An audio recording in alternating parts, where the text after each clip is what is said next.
Bueno, vamos a tratar de explicar el metabolismo, de qué se trata el metabolismo. El metabolismo es un conjunto de reacciones químicas y biológicas que ocurren en el cuerpo y que tienen como objetivo producir nuevas sustancias. Ese metabolismo puede ser visto como una ruta metabólica. ¿Por qué? Porque como ven en este gráfico que está aquí, podemos interpretarle a las flechas como si fueran calles, ¿sí? Y a las moléculas como moléculas centrales o moléculas claves, ¿sí? Serían como grandes avenidas y las moléculas claves serían como rotondas o lugares a donde llegan o confluyen diferentes vías. Por eso esas moléculas son moléculas claves o moléculas importantes en los procesos. Si ustedes observan este gráfico, acá en verde tenemos el metabolismo proteico, en naranjita y amarillo el metabolismo de hidratos de carbono y en celeste el metabolismo de lípidos. Y están interconectados entre sí a través de ciertas moléculas clave, ¿sí? Y calles, vamos a decir así, o avenidas que transforman sustancias de un metabolismo en otro. Eso es importante porque, por ejemplo, si nosotros queremos producir energía a partir de un lípido, vamos a tener que convertir el ácido graso en esta molécula para que pueda entrar en el ciclo de Krebs y producir ATP. El metabolismo más importante es el que vamos a ver ahora, que es el metabolismo de hidratos de carbono, y tienen en común algunas cosas. Por ejemplo, acá arriba estarían las macromoléculas, que se transforman en moléculas cada vez más pequeñas. Por eso son procesos degradativos si yo voy hacia abajo. Esos procesos degradativos donde moléculas grandes se rompen y se forman moléculas más pequeñas forman parte de lo que se llama catabolismo. Y si nosotros vamos en la calle, por la calle en sentido contrario, vamos de moléculas pequeñas hacia moléculas más grandes, esos procesos son procesos de síntesis, ¿sí?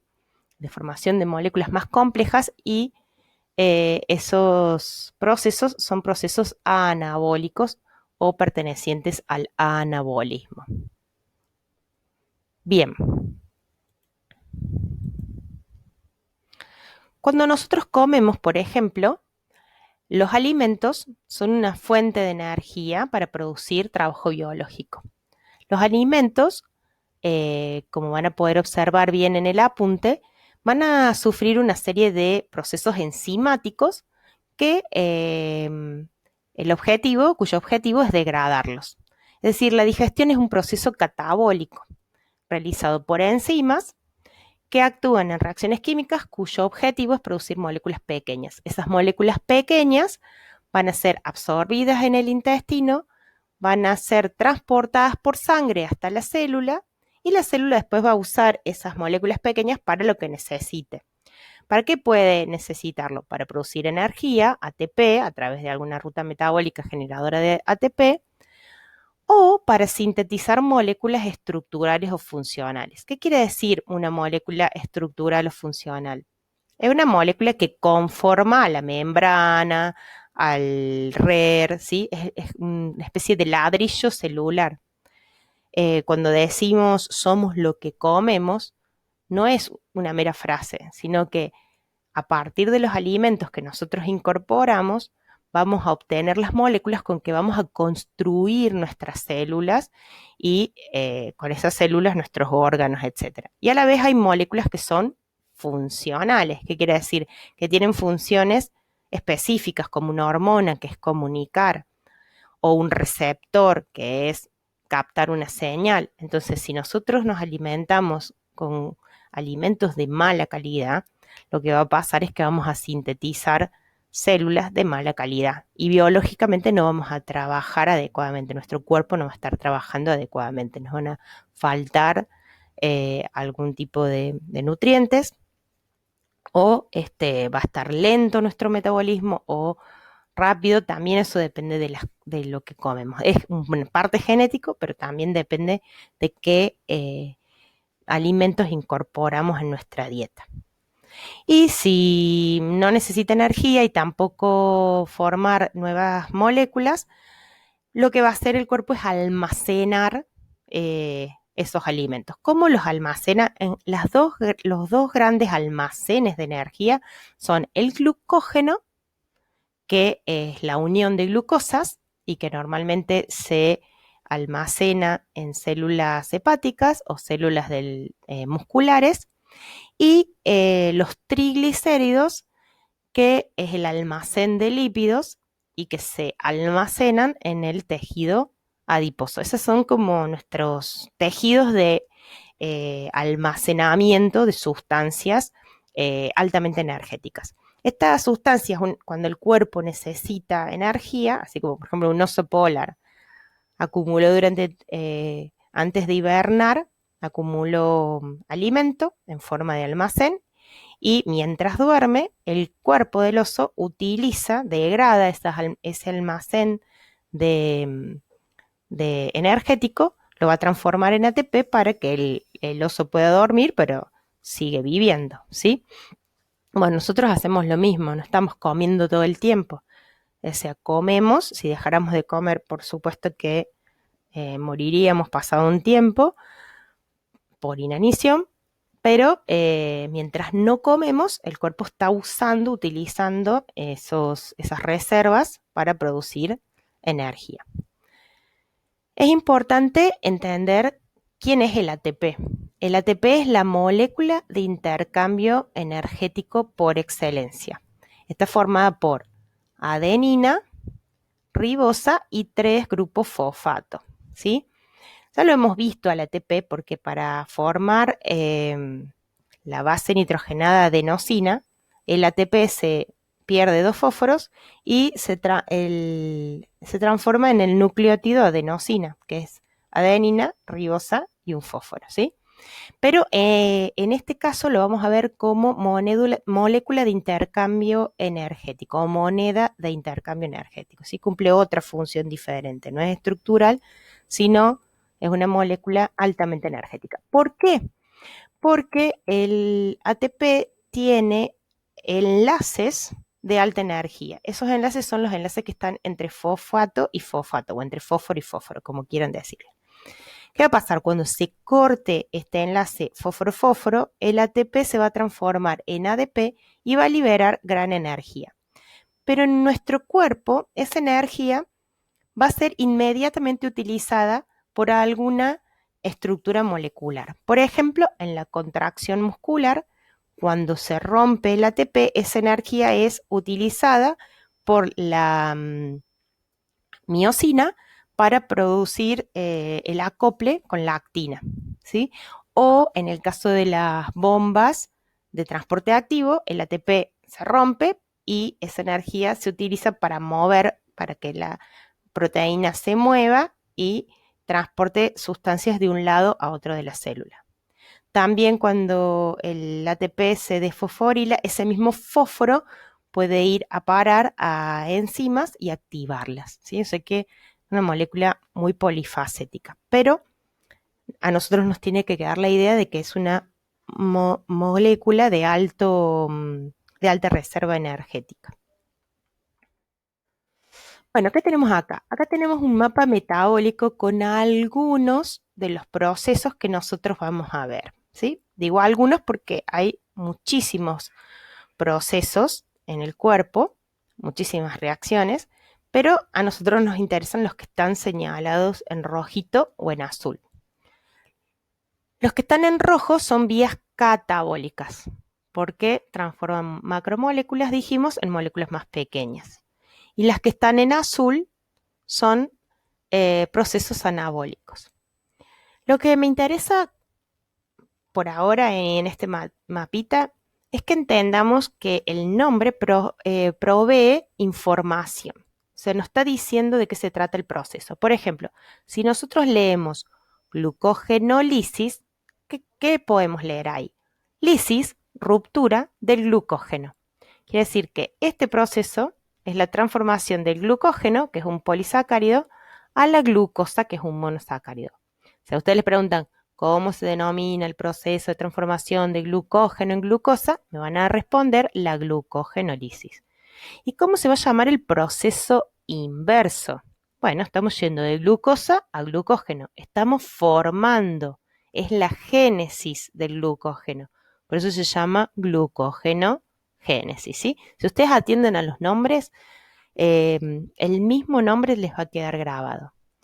Luego tenemos el pasaje de glucosa a ácido pirúvico, una de las vías más importantes y que ven mucho, que es la glicólisis o glucólisis. Es lo mismo. En algunos libros figura como glucólisis y en otros libros figura como glicólisis y es lo mismo.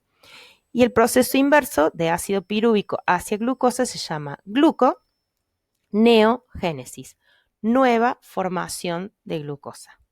Y ruptura de la glucosa, glucólisis.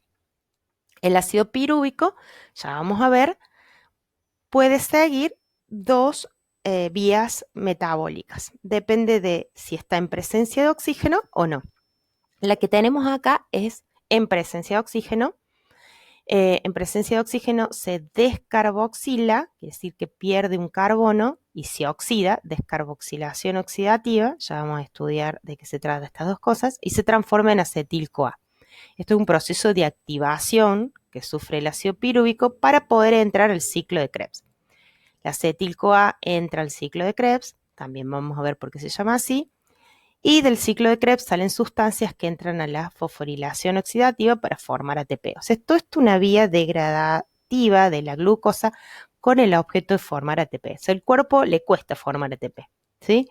No es algo que es fácil o es sencillo, pero lo hace a través de millones de enzimas que están actuando en esa dirección.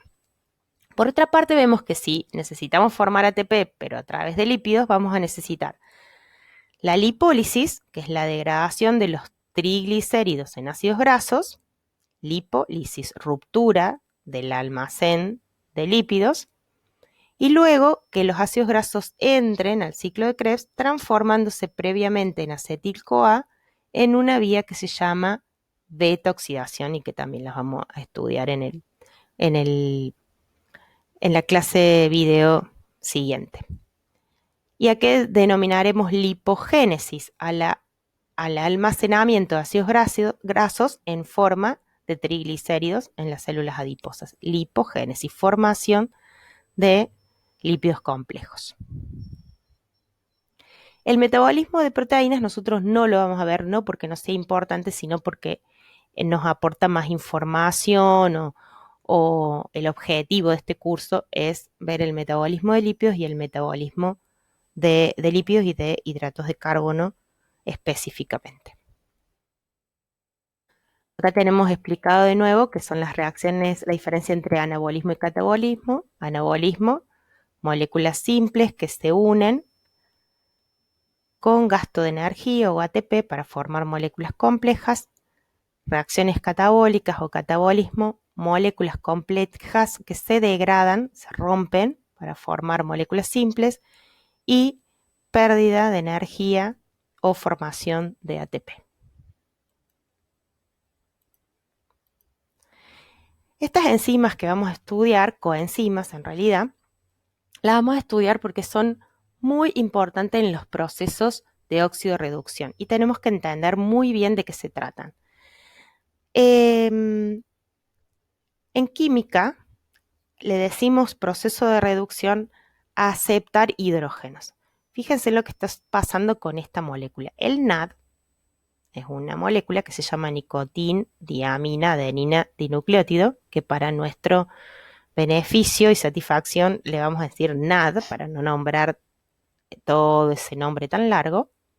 El NAD, cuando recibe hidrógenos de otra molécula y electrones, se reduce, es decir, se transforma en una sustancia con hidrógenos extra. Esta es la sustancia reducida, entonces, y esta es la sustancia oxidada. Al FAD le pasa lo mismo. El FAD puede hacia aquel lado reducirse y si va hacia la dirección opuesta, oxidarse. Pero para reducirse y oxidarse, estas sustancias tienen que acoplarse, estas reacciones tienen que acoplarse con otras. Es decir, que para que el NAD acepte hidrógenos y se reduzca es porque va a haber otras sustancias que se están oxidando, ¿sí? Un ejemplo, cuando la glucosa se transforma en piruvato, se oxida y por lo tanto va a necesitar de esta coenzima, del NAD que se transforma en NADH, reduciéndose en alguna reacción acoplada. Reacción acoplada, ¿por qué? Porque la reacción de oxidación sucede acoplada a la reacción de reducción. No puede haber solo oxidación, solo reducción. Si hay una sustancia que se está oxidando es porque hay otra que se está reduciendo. Igual lo vamos a explicar en la diapositiva que sigue. Por ejemplo, acá vemos el ácido pirúvico que se está transformando en ácido láctico, ¿sí? Y a la vez acoplada la coenzima que se está transformando de NADH a NAD. Si analizamos lo que pasa, decimos el NADH pierde hidrógeno, se oxida, por lo tanto el ácido pirúvico se tiene que estar reduciendo. Si se tiene que estar reduciendo es porque está ganando hidrógenos. ¿Cómo está ganando hidrógenos? ¿Dónde? Acá, en este carbono. Si se fijan, acá hay un oxígeno con carbono y acá se rompió el enlace e introdujo hidrógeno. Esta es la molécula hidrogenada o reducida y esta es la molécula oxidada. Cada vez que en el metabolismo se encuentren con una reacción de oxidación, seguramente va a haber una enzima que se llama dehidrogenasa. ¿Por qué? Porque quita hidrógenos. O sea, una enzima recibe generalmente el nombre de acuerdo a la función que cumple. Y una dehidrogenasa saca hidrógeno, es decir, oxida. Para hacerla fácil. Y paralelamente tiene que haber un proceso de reducción.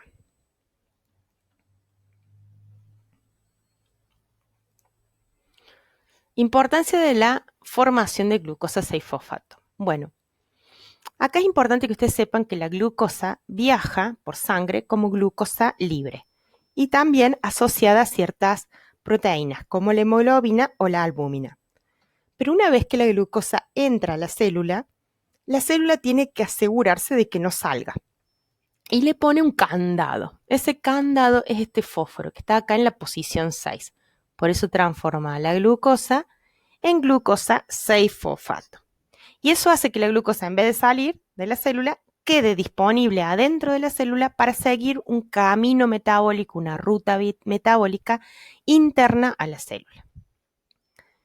¿Qué rutas puede seguir? Bueno, la glucosa 6-fosfato puede seguir la vía glicolítica, transformarse en piruvato y producir ATP, es decir, energía.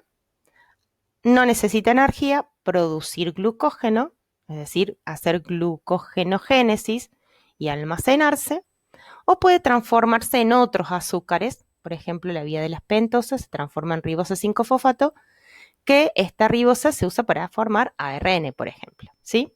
O sea, una vía estructural. Y si una célula, como por ejemplo el hígado, quiere mandar glucosa a una célula de otro tejido, la va a tener que desfosforilar, glucosa 6-fosfatasa, fíjense de vuelta el nombre, fosfatasa, que corta fósforo, ¿sí? Corta el fósforo en la posición 6, la transforma en glucosa, la glucosa usa el transportador y se libera de la célula y va a sangre a donde se necesite. Entonces, esas son las vías que puede seguir los destinos metabólicos de la glucosa 6-fosfato. A la vez, nosotros vamos a concentrar en dos procesos que se pueden hacer a partir de la glucosa.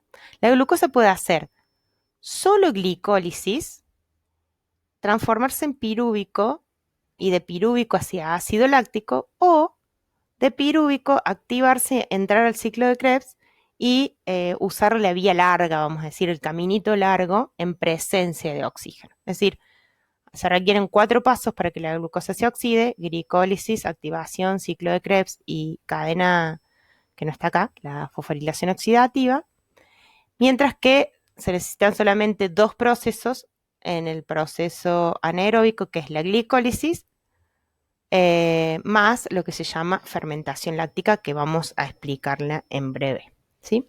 Pero quiero que vean eso, que hay dos destinos del pirúvico, que es el producto de la glicólisis, el destino aeróbico y el destino anaeróbico, y que eso va a depender de la disponibilidad de oxígeno. Ahí está la cadena respiratoria que no estaba. ¿Qué tenemos acá? Acá tenemos la vía en presencia de oxígeno, o sea, todo el caminito que sigue la glucosa cuando hay disponibilidad de oxígeno. ¿Por qué? Porque el oxígeno actúa en esta última vía y tironea, vamos a decir así, para que toda esta vía se produzca. Vamos a ir viendo esta vía paso por paso, ¿sí? Tenemos la glicólisis, que es la transformación de glucosa, dijimos, en ácido pirúvico. Y fíjense en que como esto es una oxidación, a la vez se va a formar NADH, que es una sustancia reducida. Y también se genera energía en forma de ATP. Este proceso que está acá está más grande y está visto como dos pasos, como dos etapas. En realidad ya vamos a ver que la glucólisis tiene 10 pasos enzimáticos, pero uno podría más o menos reducirlo a dos. Uno, la primera etapa de la glicólisis, que es la transformación de la glucosa en dihidroxiacetona. Y una segunda etapa, que es la formación a partir del gliceraldehído en ácido pirúvico. Si observan bien, van a ver que desde esta molécula a esta molécula ocurrió algo. Esta molécula tenía 6 carbonos en total y ahora el compuesto resultante tiene solo 3. Es decir que en la primera etapa lo que ocurre es una ruptura de la molécula en dos moléculas de 3 carbonos. Y a la vez se consume energía, ¿sí? Esta es la etapa consumidora de energía. Y en la segunda etapa, ¿qué pasa? La dihidroxiacetona se transforma en gliceraldehído y dos de estos, ¿sí? Porque se partió en dos de estos se van a transformar en dos ácidos pirúvicos, ¿sí? Todo esto es un proceso de oxidación y en esta etapa lo que hay es una producción de energía y producción de NADH porque es una oxidación, una nueva oxidación. Esta es la etapa formadora de ATP. ¿Cuál es el balance neto de toda la glicólisis? Es decir, de la primera más la segunda etapa. Como acá consumió 2 ATP, pero acá generó 4, el balance neto de la glicólisis es de 2 ATP, ¿sí? ¿Y qué es la glicólisis? Es la ruptura de la glucosa y la oxidación de la glucosa para formar una molécula más pequeña, dos moléculas en realidad, de 3 carbonos que se llama ácido pirúvico. Aprovecho acá para decir que es lo mismo decir ácido pirúvico o decir piruvato. Son dos formas, dos nombres de la misma molécula, una con hidrógeno, otra sin, pero para fines prácticos a nosotros nos sirven los dos nombres como sinónimos, ¿sí? Bien, vamos a ver qué hace. Bueno, esto que está acá es lo mismo que les dije. Me faltó decirles que este proceso de la glicólisis o glucólisis ocurre en el citoplasma, en el citosol de la célula celular, ¿sí? Y ya habíamos dicho, el balance neto es de 2 ATP y 2 moléculas reducidas, que son este NADH, porque hay un proceso de oxidorreducción en este paso. Este es el proceso total de la glucólisis que nosotros dijimos, no lo vamos a estudiar paso a paso, pero es para que ustedes vean que no les mentí, que hay 10 pasos. Cada paso es llevado a cabo por una enzima específica. Es decir, acá tenemos la glucosa que se transforma en glucosa 6-fosfato, una enzima. La glucosa 6-fosfato que se transforma en fructosa 6-fosfato, otra enzima. ¿Se dan cuenta? Hasta que llega el dihidroxiacetona y luego otras enzimas más hasta que llega el pirúvico. ¿Qué me interesa a mí que sepan? El proceso de las dos etapas, nada más. Bueno, una vez que la glucosa se transformó en dos pirúvicos, dijimos, el pirúvico tiene dos destinos. ¿Qué pasa si no hay oxígeno? Va a seguir el ciclo anaeróbico. Ese ciclo anaeróbico se llama fermentación láctica y consiste en que el pirúvico se reduce a láctico y el NADH se oxida a NAD. ¿Sí? No hay formación, ni gasto, ni liberación de ATP acá. Simplemente es una oxidorreducción y se llama fermentación láctica, que es lo que está acá abajo, el proceso anaeróbico.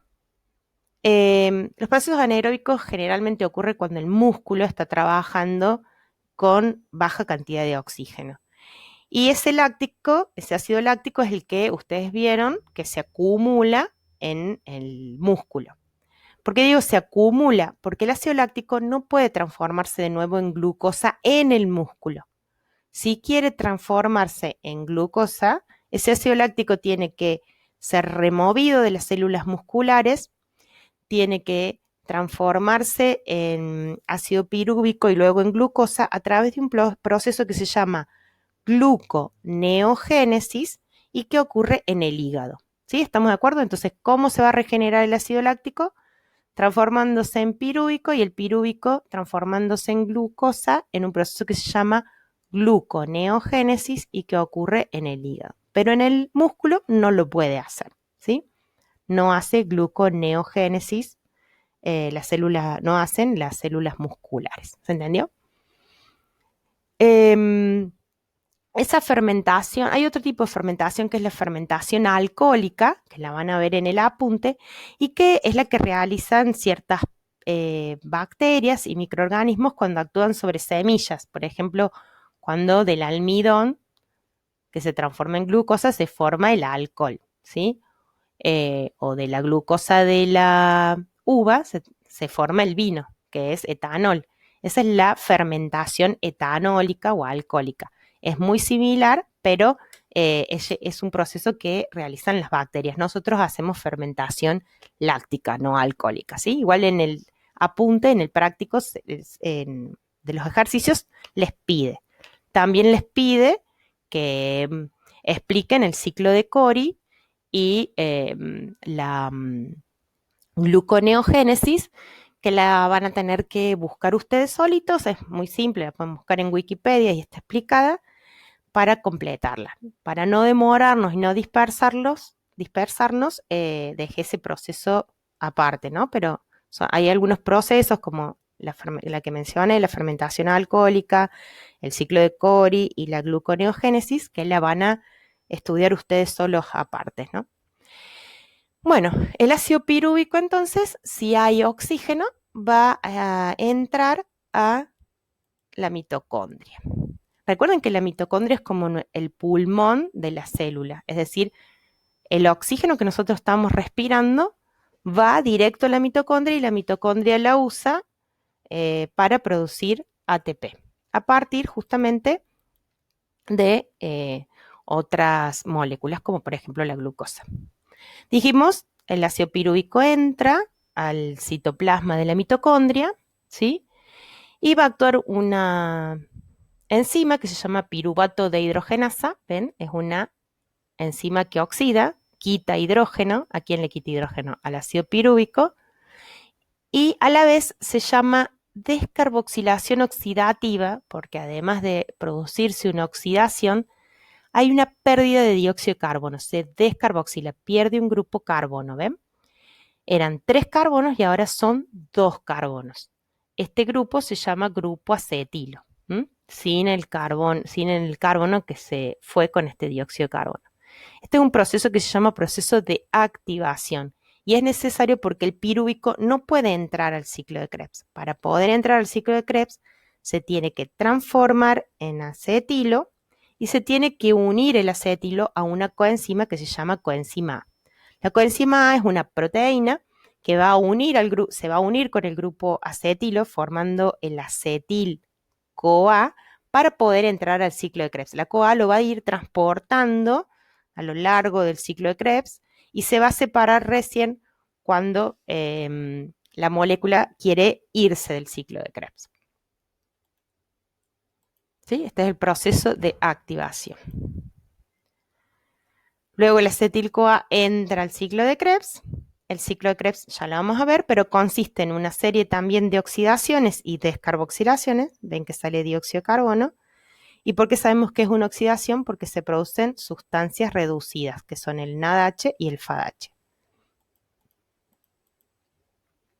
El ciclo de Krebs también se llama, vamos a ver por qué, ciclo de los ácidos tricarboxílicos, porque son ácidos orgánicos de 3 carbonos, ¿sí? Y también son una serie de reacciones químicas que ocurren en la matriz mitocondrial y que consisten en transformar el acetil-CoA en moléculas reducidas de NADH y FADH con la formación de dióxido de carbono y también de ATP. En realidad forma GTP que se va a transformar inmediatamente en ATP. Este es el ciclo de Krebs completo, que obviamente dijimos, al igual que la glicólisis, no vamos a ver el paso a paso, solamente quiero que vean que son 8 pasos y que vean que son ácidos tricarboxílicos porque tienen 3 carbonos y funciones ácidas. ¿Ven? El ácido cítrico, el alfa-acetoglutárico, no nos interesan los nombres. ¿Qué nos interesa? ¿Qué es lo que entra? Acetil-CoA, ¿sí? ¿Y qué es lo que sale? Sustancias reducidas, NADH, FADH, dióxido de carbono, porque es una descarboxilación, y energía en forma de ATP de GTP que inmediatamente se transforma en ATP. Si uno quiere hacer el balance energético del ciclo de Krebs, dice que por cada molécula de acetil-CoA que entra, se forman 3 NADH, un FADH, una molécula de ATP y 2 de dióxido de carbono. ¿Pero qué pasa?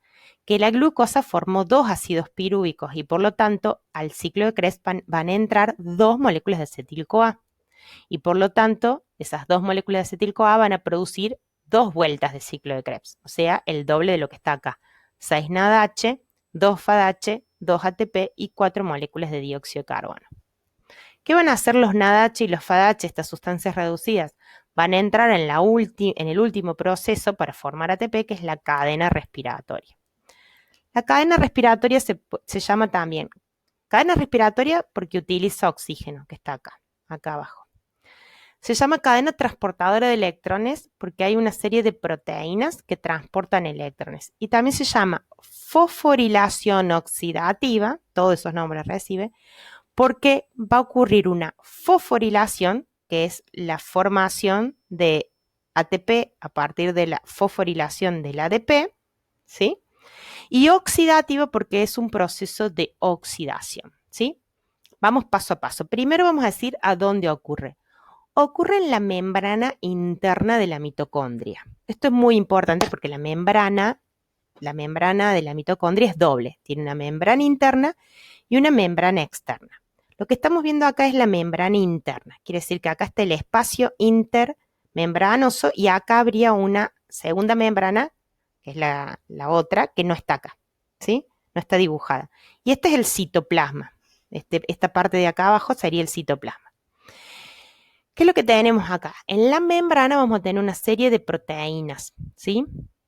Esas proteínas son proteínas aceptoras de electrones y transportadoras de hidrógeno. Tienen diferentes nombres, por ejemplo acá este se llama FMN, este se llama citocromo B y este se llama citocromo oxidasa. Estos citocromos, la función que tienen es aceptar electrones, por eso tienen adentro iones, hierro y azufre, cobre, que van a receptar esos electrones. ¿De dónde provienen esos electrones? Provienen del NADH cuando se está oxidando, libera electrones que van a ir saltando de proteína y proteína, en proteína. Y por otra parte, el NADH cuando se oxide va a liberar estos hidrógenos y estos hidrógenos van a atravesar estas proteínas y se van a empezar a acumular en el espacio intermembranos. Es decir, que son como 2 procesos paralelos y en simultáneo. Por un lado, el salto de los electrones va a originar lo que se conoce como un gradiente eléctrico, es decir, un voltaje eléctrico. ¿Y para qué sirve ese voltaje eléctrico? Sirve para reducir el oxígeno que estamos respirando y transformarlo en agua. Esos electrones, el aceptor último de esos electrones es el oxígeno, que se reduce y se transforma en agua, ¿sí? Y por otra parte, los hidrógenos que liberó el NADH y el FADH que venían de por acá, del ciclo de Krebs, empiezan a acumularse en el espacio intermembranoso y forman un gradiente químico. ¿Por qué químico? Porque es un gradiente de concentración. Al acumularse vamos a tener mucho hidrógeno en el espacio intermembranoso y poco hidrógeno en el interior de la mitocondria.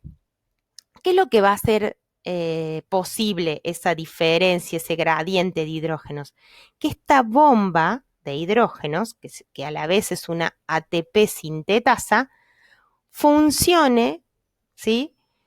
Activándose o utilizando ese gradiente químico como una fuerza capaz de fosforilar, de activar esta bomba y de fosforilar, de ponerle el fósforo al ADP y transformarlo en ATP. Es decir, que por un lado, en la fosforilación oxidativa el oxígeno se transforma en agua y por otra parte el ADP se transforma en ATP por acción de esta primera oxidación que hizo el NADH y que también la va a hacer el FADH. ¿Sí? Estas moléculas reducidas que están viniendo del ciclo de Krebs.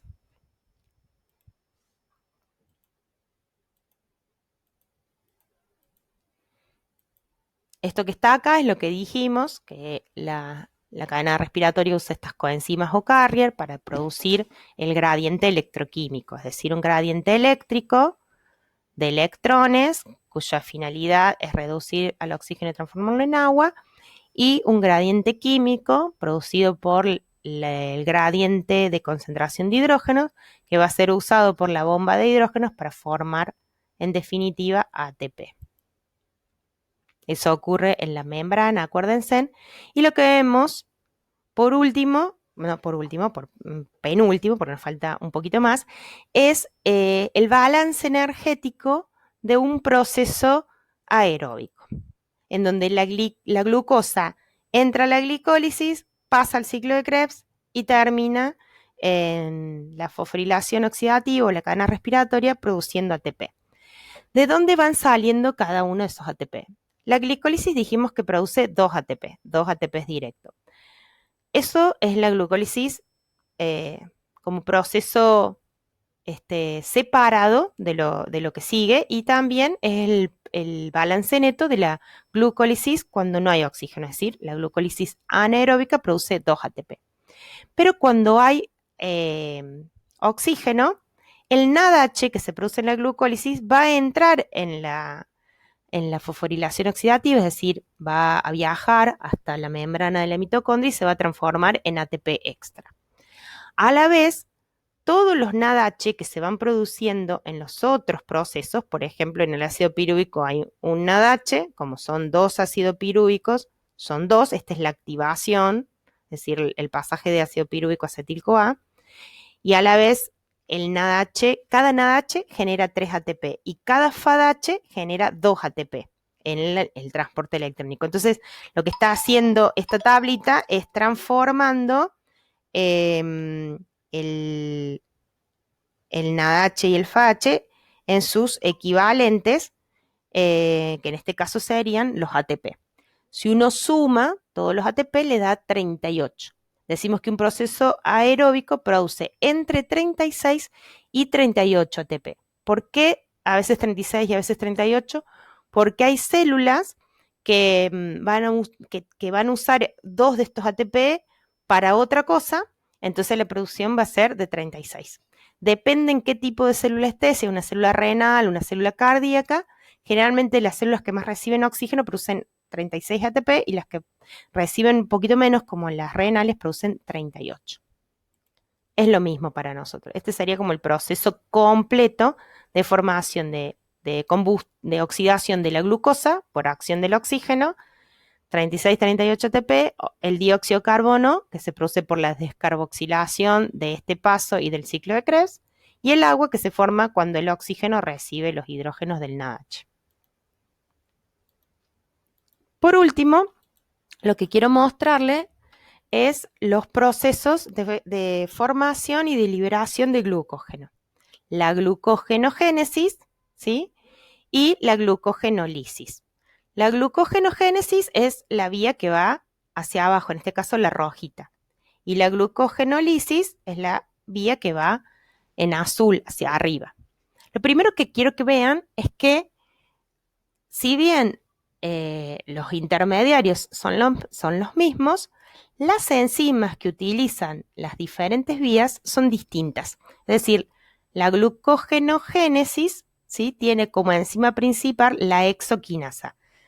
Y la glucogenólisis, la ruptura de glucógeno, tiene como enzimas claves la fosforilasa y la fosfatasa.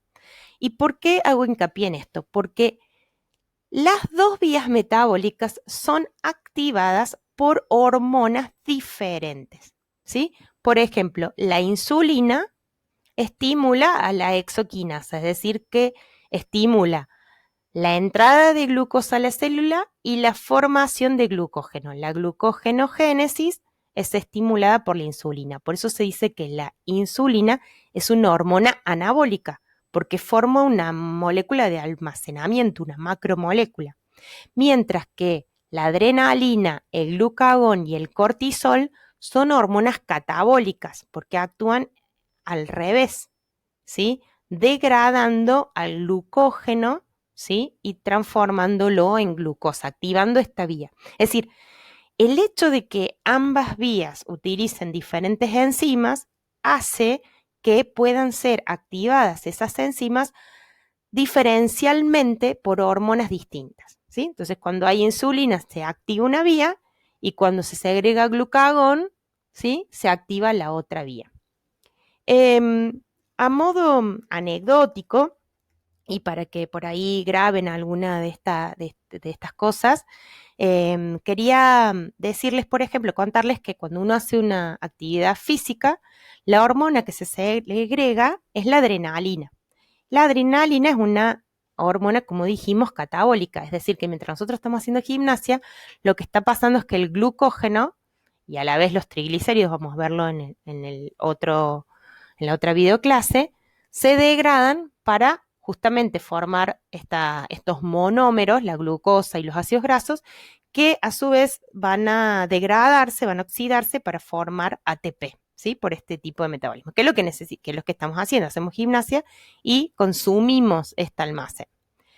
Cuando nosotros comemos y no hacemos gimnasia y no necesitamos energía, se va a activar la insulina, ¿sí? Apenas terminamos de comer, ¿qué hace la insulina? Va a formar depósitos, ¿sí? Va a formar depósito de glucógeno y va a formar depósito de triglicérido para que el cuerpo lo utilice cuando sea necesario. ¿Qué pasa con el cortisol? El cortisol es una hormona que se segrega en estados de estrés.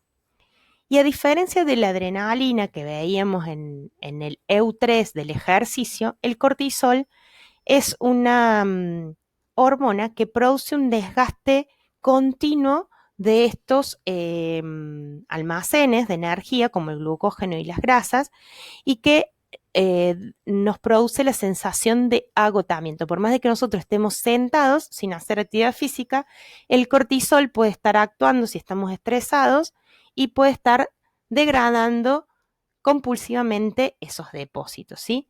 A la vez, cuando ustedes vean el mecanismo del estrés, van a ver que a la vez el cortisol es inmunosupresor, es decir, deprime las defensas y nos deja como más vulnerables a enfermarnos. O sea que el estrés, que en realidad es diferente al estrés físico, el estrés producido por el ejercicio físico es un EU3 muy positivo para el cuerpo, y para que vean que el estrés, que en realidad está producido más por procesos psicológicos que tienden a sentirnos cuando nos sentimos presionados o cuando estamos atravesando un proceso de angustia o cuando estamos muy embotados mentalmente y no paramos, eso genera un uso de esas vías metabólicas diferentes. Con esto que quiero dejarles que es tan importante ver lo que consumimos, o sea, cómo nos alimentamos, porque ese alimento se va a transformar en moléculas de esos procesos metabólicos y va a definir si nuestros metabolismos están funcionando bien o mal. Es tan importante cómo nos alimentamos como el estado mental en el que estamos y la actividad física, por supuesto, que realizamos. Porque si nosotros no realizamos un mínimo de actividad física, mínimo, no hace falta ser físico-culturista, pero sí mantener nuestro cuerpo activo y no estamos mentalmente saludables, estamos usando nuestras vías metabólicas de maneras incorrectas y se pueden producir trastornos derivados de ese mal uso de estas vías metabólicas por neurotransmisores que ya vimos se segregan en esos procesos de estrés y también por hormonas que se liberan, como vemos ahora, en esos procesos de estrés y que obviamente no producen el uso correcto de estas vías metabólicas. Bueno, con esto terminamos esta clase. Cualquier duda que ustedes tengan, la consultan en los foros y vayan resolviendo las actividades de que están en el apunte. Tienen 2 semanas para hacerlo, así que tranquilos y nos estamos encontrando en los foros. Un abrazo.